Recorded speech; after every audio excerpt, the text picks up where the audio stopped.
Population पे देखा जाए तो शायद पूरी दुनिया में सबसे ज़्यादा टेस्ट दिल्ली में हो रहे हैं। मैंने देखा कि कई जगहों पे उन्होंने टेस्ट कम कर दिए तो केस कम आने लग गए। इस तरह से तथ्यों के साथ कई जगह हेरफेर करने की कोशिश की गई। हमने ऐसा नहीं किया, हमने टेस्ट कम नहीं किए, उल्टे कम करने की वजह हमने दिल्ली में टेस्ट कई गुने बढ़ा दिए। आज लगभग 1 लाख टेस्ट दिल्ली में डेली हो रहे हैं। हमने मौत के आंकड़े आपसे नहीं छुपाए, जितनी मौतें होती थी हमने सब आपके सामने रखी, ईमानदारी से रखी। अगर ज़्यादा हो रही थी तो ज़्यादा बताई, कम हो रही थी तो कम बताई।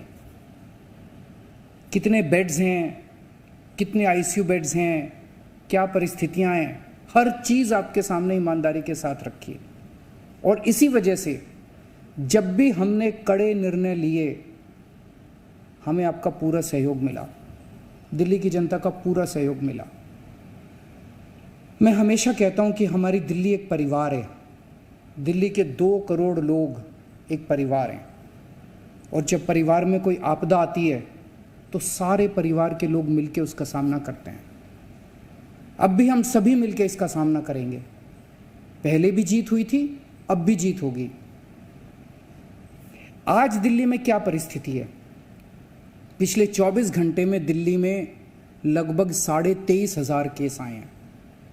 उसके पिछले 24 घंटे में लगभग 25,500 केस आए थे। तो पिछले 3-4 दिन से रोज हम देख रहे हैं लगभग 25,000 के करीब केस आ रहे हैं। पॉजिटिविटी बहुत ज़्यादा बढ़ गई है, संक्रमण दर बहुत ज़्यादा बढ़ गई है। दिल्ली के अंदर अस्पतालों में उपलब्ध बेड्स की भारी कमी हो रही है। डेली 25-25 हज़ार अगर पेशेंट्स आएंगे तो कोई भी व्यवस्था चरमरा सकती है। दिल्ली के अंदर बेड्स की भारी कमी हो रही है। आईसीयू बेड्स दिल्ली में लगभग ख़त्म हो गए हैं। आज सुबह मैं ऐप पे देख रहा था 100 से भी कम आईसीयू बेड्स दिल्ली में बचे हैं। ऑक्सीजन की भारी कमी हो रही है। कल हमने सेंट्रल गवर्नमेंट को भी लिखा है, उनसे बातचीत चल रही है। परसों रात को एक हादसा होते होते बचा।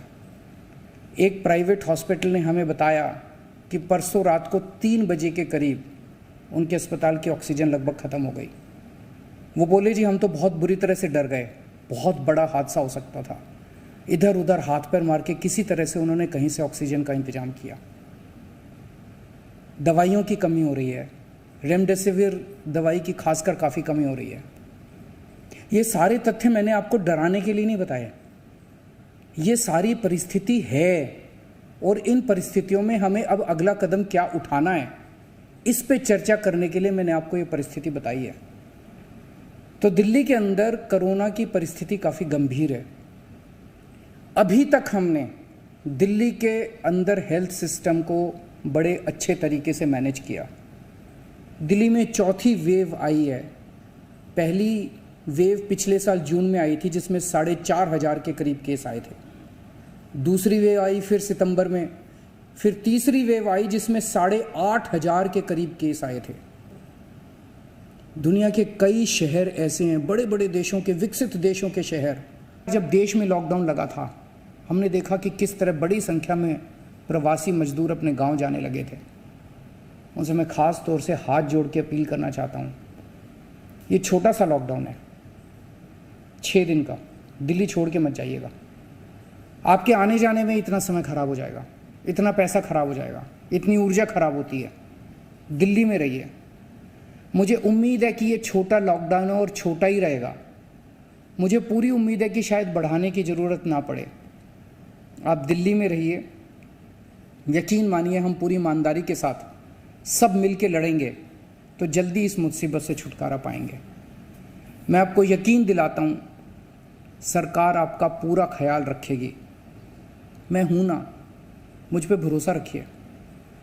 मेरी दिल्ली के सभी नागरिकों से अपील है कि ये निर्णय हमने बहुत मुश्किल से लिया है। आप सब लोग जानते हैं कि मैं लॉकडाउन के सख्त खिलाफ रहा हूँ। हमेशा से मैंने लॉकडाउन का विरोध किया है।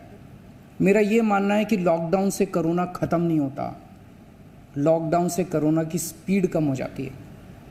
मेरा हमेशा ये मानना है कि अगर किसी भी शहर या राज्य की स्वास्थ्य व्यवस्था अपनी सीमा तक पहुंच जाए तो लॉकडाउन लगाना ज़रूरी हो जाता है, ताकि पेशेंट्स का नंबर कम हो जाए ताकि हेल्थ सिस्टम को और दुरुस्त किया जा सके।